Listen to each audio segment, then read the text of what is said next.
Police कर रही थी, उसे मंगलवार को आखिरकार पुलिस ने ढूंढ निकाला। अर्चना को लेकर पुलिस बुधवार को भोपाल पहुंची और जो खुलासे किए वो चौंकाने वाले थे। अर्चना अपनी मर्जी से ट्रेन से उतरी थी। पुलिस का दावा है कि अर्चना ने प्लानिंग के साथ इस केस को मिसिंग वाला एंगल दिया। पुलिस ने दावा किया कि अर्चना पर घर वाले शादी का दबाव बना रहे थे, इसलिए उसने ये प्लानिंग की, जबकि परिवार ने पुलिस के इस दावे को गलत बताया है। अगर पुलिस की थ्योरी सही है तो कई सवाल इस मामले में उठ रहे हैं। अर्चना जैसी पढ़ी लिखी लड़की को घर पर सच बताने से ज्यादा भाग जाना आसान लगा। आजकल के युवा क्यों इस तरह के कदम उठा रहे हैं, देखिए ये रिपोर्ट।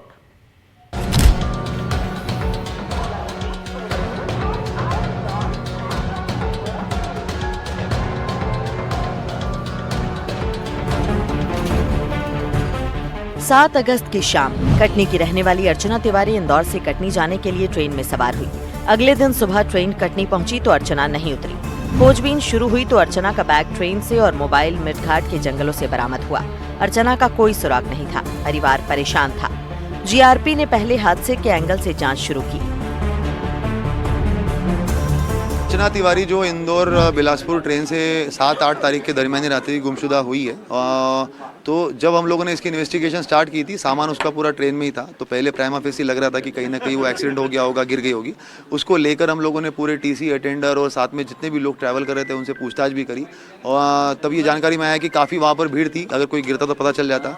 उसके बावजूद हम लोगों ने मिडघाट सेक्शन, जो पूरा जंगल का एरिया है जहाँ से ट्रेन गुजरती है, उस एरिया को भी सर्च किया, नर्मदा नदी को भी NDRF के थ्रू सर्च करवाया, मगर वहाँ पर जब नहीं मिली और हमने जाँच का दायरा बढ़ाया। पुलिस ने अपनी जांच की दिशा बदली। जैसे जैसे जांच आगे बढ़ी, पुलिस सारांश और तेजिंदर तक पहुंची और इन्हीं की मदद से अर्चना तक पहुंची। तो जांच का दायरा बढ़ाने के बाद में फिर जब जानकारी आई कि एक ऐसा लड़का है जिसके साथ में इसकी लंबी बात हुई है जनवरी के महीने में, और साथ साथ में IPDR जो है, वो IPDR में भी जब वो IP निकल के आया और वो नंबर के साथ मैच खाया, तो उस टाइम पे हमारा शक गहराया उसके अंदर। और तेजिंदर सिंह नाम का जो लड़का है, जिसको हमने 2 या 3 दिन पहले ही ढूंढ लिया था कि उसकी जो है वो कनेक्टिविटी उसके साथ में आ रही है, क्योंकि वो उसका ड्राइवर है और वहाँ पर उससे लगातार बात हो रही थी। और जिस दिन वो गायब हुई है उस दिन जो है वो वहाँ पर इटारसी स्टेशन तक भी आया हुआ है और उसके बाद दिल्ली चला गया है। मगर जब हमें पता चला कि उसको दिल्ली पुलिस लेके गई है तो हमने उस क्लू को दरकिनार कर दिया था। पर जैसे ही सारांश को उठाया और सारांश ने तेजिंदर का नाम लिया, तो उसके बाद फिर पूरी क्लियर जो है वो पिक्चर होती चली गई और उसके बाद में फिर हम लोग आगे बढ़े। रेल पुलिस की जांच में सामने आया कि अर्चना ने खुद के गुमशुदा होने की प्लानिंग रची थी और जैसे जैसे उसकी प्लानिंग फेल होती गई, वो बचने के लिए काठमांडू तक पहुंच गई।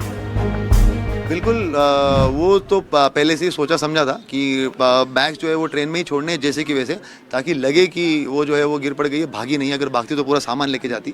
और दूसरा ये कि CCTV फुटेजेस, मोबाइल के CDR वगैरह डॉच करते हुए ही वो निकली है वहाँ से। काठमांडू तक पहुँचने का बात यह है कि पहले उसको था कि मिसिंग पर्सन कायम होगी तो वही इंदौर के आसपास में कहीं रह लेगी, मगर जब वो मामला हाइप कर गया तो उसने वो मध्य प्रदेश छोड़ के कई दूसरे भाषा वाले प्रदेश में जाने का सोचा, तो वो हैदराबाद चली गई। हैदराबाद में जाने के बाद में जब थोड़ा और उछला मामला, तो उसने सोचा कि भाई इंडिया छोड़ के कहीं दूसरी जगह जाना चाहिए।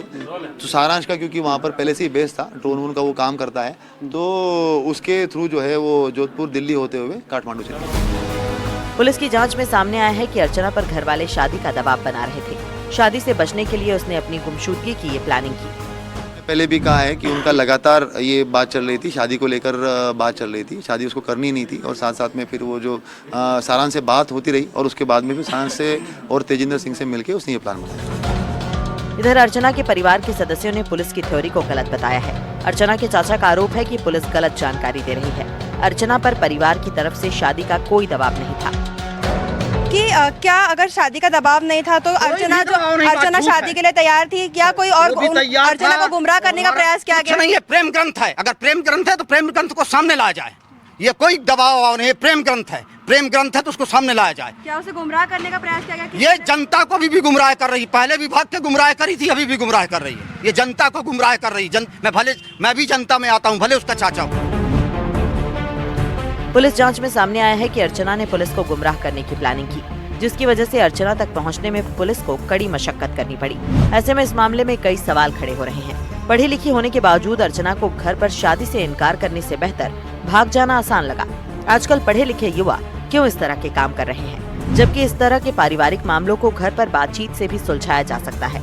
क्या जल्दी और परिवार की मर्जी से शादी करने का दबाव युवाओं की मानसिक स्थिति पर असर डाल रहा है? अर्चना तिवारी मिसिंग केस हो या राजा रघुवंशी हत्याकांड, ये तमाम सवाल बार बार उठ रहे हैं। एनडीटीवी के लिए तनुश्री देसाई, निहारिका शर्मा, आकाश द्विवेदी और संजय दुबे की रिपोर्ट।